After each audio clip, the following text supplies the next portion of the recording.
What's up, FHN? I'm Ben. And I'm Harper. And welcome to the last Nightly Show of the year. Stick by for a cult classic movie review, insight into problems with our FHN throwing team, and a feature on a thriving local business, and much more. You won't want to miss this.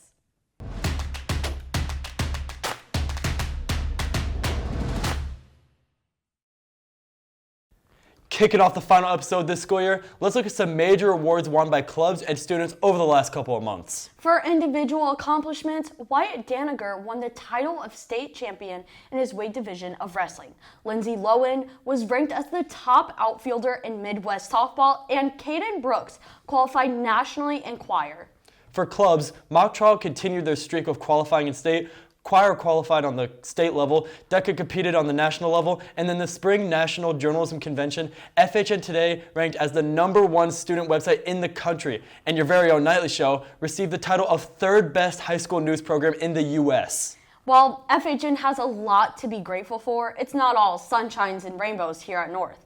Our throwing team has had non-stop difficulties all year, trying to acquire proper equipment and a place to practice. Let's toss you guys a video by Wilson Lam and Luis Narvaez Torres on how the FHN throwing team has adapted to these struggles.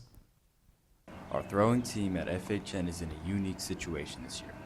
The throwing team is missing both a coach and an area to practice due to lack of resources. As a result, they had to practice with not only Francis Howell Central's coach, but also practice in their area. Honestly, I feel like it's benefited us.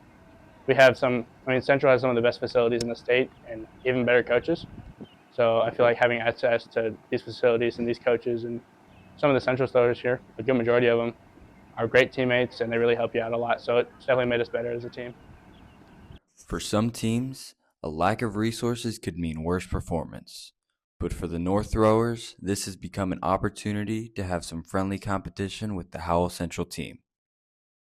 It's kind of fun because they're your friends, but at the same time, you're trying to throw farther than them, but it's like a friendly competition. A lot of these Central throwers are very strong, very good throwers. It's pushed me to become better myself as a competitive guy. I like to improve, and it's nice having more like-minded individuals who enjoy a sport that I do as well. With two teams needing direction, the coaches have taken it upon themselves to coach both teams as one, to give everyone an equal opportunity to grow. So, yes, technically we're two schools, but I think what makes us successful, especially with our schedule, is that we operate as one team. So I don't see North and Central when I come to practice. I see one throw squad, and that's how I expect our kids to show up and support each other throughout the season. With more people, everyone has to fight for the ring time more, and they just try to do their best. Very much so. I feel like having a bigger group allows us to really connect more and strive to be better as we're competing with another team every day in practice. Thanks, Wilson and Luis. A quick school announcement. The next principal of Francis Howell North, Dr. Schultz, is conducting a poll for students. The successor to the current principal is planning on purchasing a gold suit or suit jacket and wants the opinions of students. Whichever opinion gains the most votes will be purchased and worn by Dr. Schultz during the next major assembly and events. To access this poll, visit the links provided in the description. Shifting to some news on the worldwide scale, Ukraine and Russia recently had their first official peace talks since the beginning of this war nearly 3 years ago. While the meeting lasted less than 2 hours, there was one common agreement between the two nations. 1,000 prisoners would be released by each side in exchange to their home country. There is still no progress towards the end of this war, but this meeting remains important nonetheless, as it establishes the two are willing to negotiate terms of diplomacy. As the weather warms up and summer comes around the corner, many St. Charles citizens have found themselves coming to the historic Main Street more often.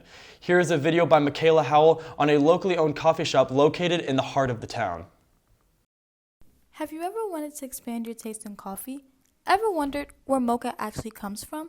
Well, let's take a look at how a local Yemeni-owned business on Main Street brings the roots of coffee to life.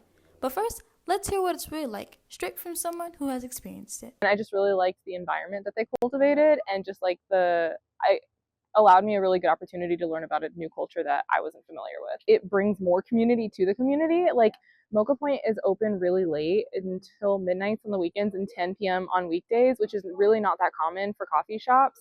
But it's all about like having a space for their community, and then they welcome other people that are maybe not necessarily a part of their culture into that community and just want to like educate them more about their culture and where they come from. But yeah, I think that they just really want to build up community. So I thought that was really cool. From the moment you walk in, you're met with just a warm, welcoming vibe that feels more like a community than a cafe. But what really sets it apart is how it brings Yemeni culture to life through rich traditional coffee, flavor recipes, and genuine hospitality. To get a better look at Mocha Point and how it weaves its roots into every cup, let's hear from a customer who's had a chance to experience the rich flavors of Mocha Point. One thing that isn't really unique to me that I've tasted in their coffee, I think that they put cardamom in their coffee, and that's not really something that I feel like a lot of Americans put in their coffee. I think that's definitely like a South Asian, Middle Eastern thing to use cardamom in their like chai or coffee, and I don't know, I just really appreciated that. Mocha Point is more than just coffee. It's culture, community, and connection in every cup. From the roots of Yemeni tradition to the heart of Main Street, it's a place where stories are shared, flavors are celebrated, and everyone feels at home. So next time you're looking for more than your usual coffee run, you know exactly where to go. My name's Makayla Howell, signing off. Thanks, Makayla. In school news, finals are next week. There won't be any school on the 26th, and once the school week starts on Tuesday, we will be jumping right into final exams, which will run Tuesday through Thursday with a normal day on Friday. As a friendly reminder, if you place proficient or higher on certain end-of-course exams, if you've taken the AP for certain classes, or if you have an exemption available and filled out for a certain class, you will be exempt from the final. For more information on this topic and finding out whether or not you have to take your final for your class, make sure you ask your teacher or take your inquiry to the guidance office. When we get through finals, many students will find themselves with a lot more free time on their hands. If you're looking for a game to play with friends that can guarantee some good laughs, here's a quick overview of the game R.E.P.O by Collin Christie. R.E.P.O is a brand new horror game that will make you laugh with your friends.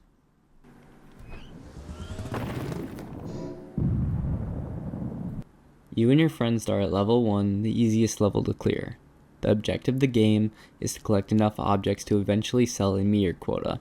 To do this, look around the map and look for objects that have a price on them. Each item has a different price, but the bigger the price, the harder it is to grab. Once you find an item, put it in your cart and keep going until you have the right amount of money. But that would be too easy, right? Here comes the horror aspect of the game. Each level has a set amount of monsters to avoid. Each monster is different, ranging from some are friendly and nice to avoid at all costs.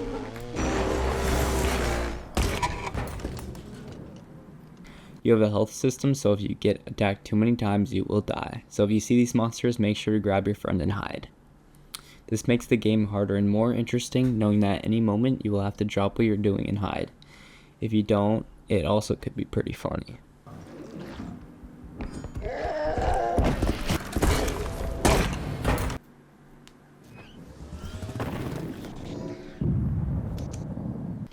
If you manage to grab enough items and make it to the sell area, you can leave level 1 and enter the shop. The shop allows you to buy a variety of items ranging from upgrades, explosives, or random items that make the game funnier. The money you gain from selling those items can be used here. If you and all your friends manage to die, you will compete for a crown called King of the Losers. This is a cool aspect that I've never seen in any other game. When you die, you actually can fight with your friends to decide who gets the crown. Now that you understand the basics, you can complete each level.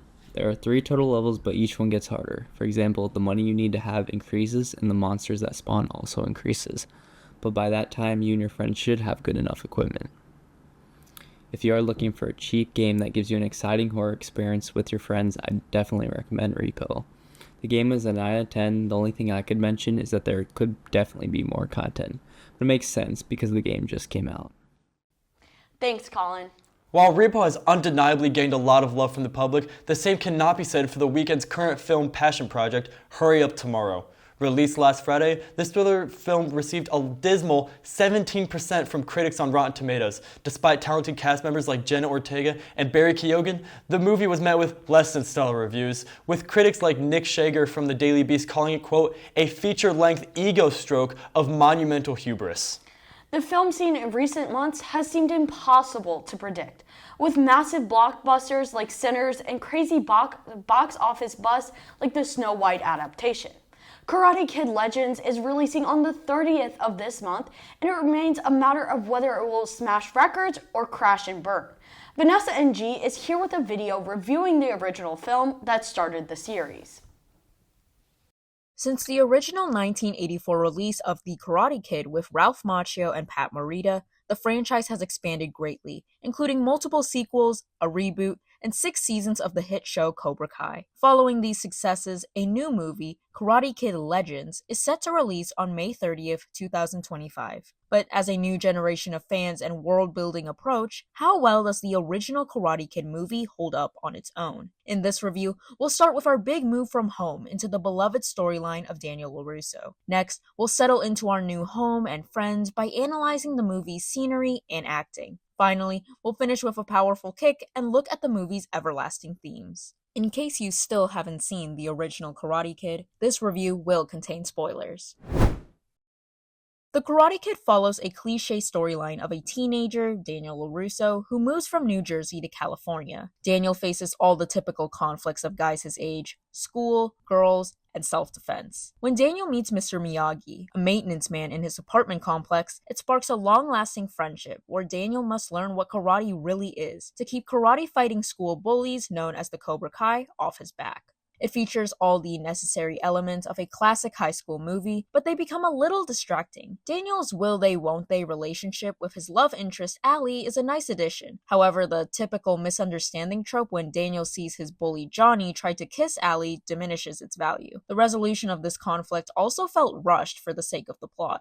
One thing I really enjoyed about the story was how full circle every element was, from Miyagi's heat massage to the final crane kick. The movie's ending is satisfying and clean, it's predictable, but this movie is fun to watch, and I find myself rewatching it for the plot. I rate the storyline a 7 out of 10. The friendship between Daniel and Mr. Miyagi doesn't feel unnatural. Ralph Macchio and Pat Morita developed their characters' relationship well, from awkward strangers to a more familial feel. I thought the interactions between the teenagers were realistic, save for a few moments between Johnny and Allie, and Allie's friends and Daniel, that felt a little too cliche to be believable. Still, overall, the acting was never hard to watch. I also enjoyed the scenery and coloring of this movie. Backdrops that particularly stood out were Miyagi's house, the beach, and of course the karate tournament. Something I loved visually was how the earthy tones of Miyagi's home, reflecting a pacifist use of karate, are contrasted with the more passionate red tones used at the tournament against the Cobra Kai. Overall, I rate the scenery and acting an 8 out of 10. Like many other high school movies, The Karate Kid centers around themes of growth, perseverance, and friendship. For a teenage audience, there's value in watching Daniel LaRusso break out of his learned helplessness to expand his skills and attach importance to peace. Miyagi and Daniel's relationship is also inspiring and praises the unexpected but beautiful parts of life. This movie also takes a darker turn and presents themes of grief and even historical injustice when Miyagi reveals the tragic passing of his wife and son in an internment camp during World War II. While this scene in the movie was abrupt, the unexpected turn added depth to Miyagi's character by drastically contrasting from his established persona. The themes of Karate Kid flow naturally, and none of them felt like they were forced onto the audience. I rate the themes a 9 out of 10. The Karate Kid remains a cult classic even after all this time. As a standalone movie, its characters and story are easy to follow and make for a nostalgic watch. It's still one of my favorite movies to go back to, and hopefully new fans of the franchise can still appreciate the movie that started it all. My final rating for the original 1984 The Karate Kid is an 8 out of 10. Reporting for FHNtoday, I'm Vanessa Ng, signing off. Thanks, Vanessa. For seniors, the long-awaited all-nighter is less than 3 weeks away. On June 7th, from 11 p.m. to 5 a.m. the next morning, many newly graduated students will spend the night in Kokomo Joe's, a local bowling, arcade, and laser tag business. For more information on the event and the opinions of students attending it, take a look at the FHNtoday news article written by Gavin Swart, linked down below. Closing us off with the final video this year, Reset is a St. Louis-based business that sells high-end thrifted clothes at an affordable price. Their methods of buying clothes from local customers and reselling them has proven to be very successful, and despite financial issues with past tariffs, the company has opened a brand new location. Here's a video by Camden Blair and me on how they've thrived despite obstacles and difficulties.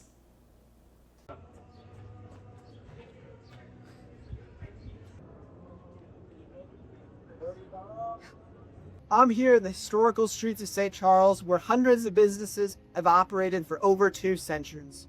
With recent economic tariffs and stock market crashes, many businesses are just barely getting by. But this is not the case for Reset. This St. Louis-born business has been succeeding and thriving even amidst this economic crisis. And recently, they've opened up the new building here in the historical streets of St. Charles.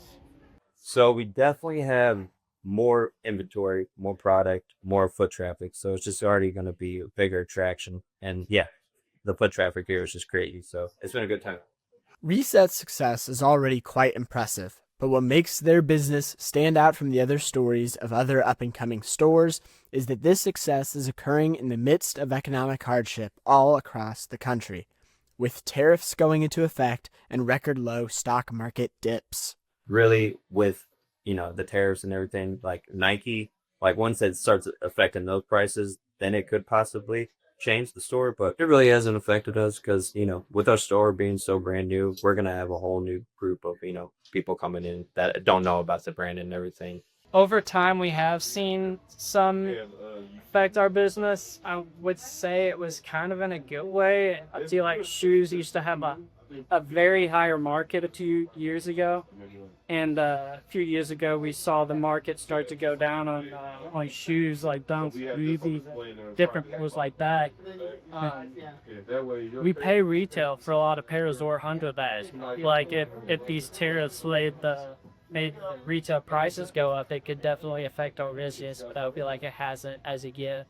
I wouldn't say the economic issues have caused us to adapt as of yet. It's something that comes with trends, and if prices go up, prices go down, and I feel like we'll still stay on top of things, and we'll still be making our quick buck and moving on as the market as far as it goes.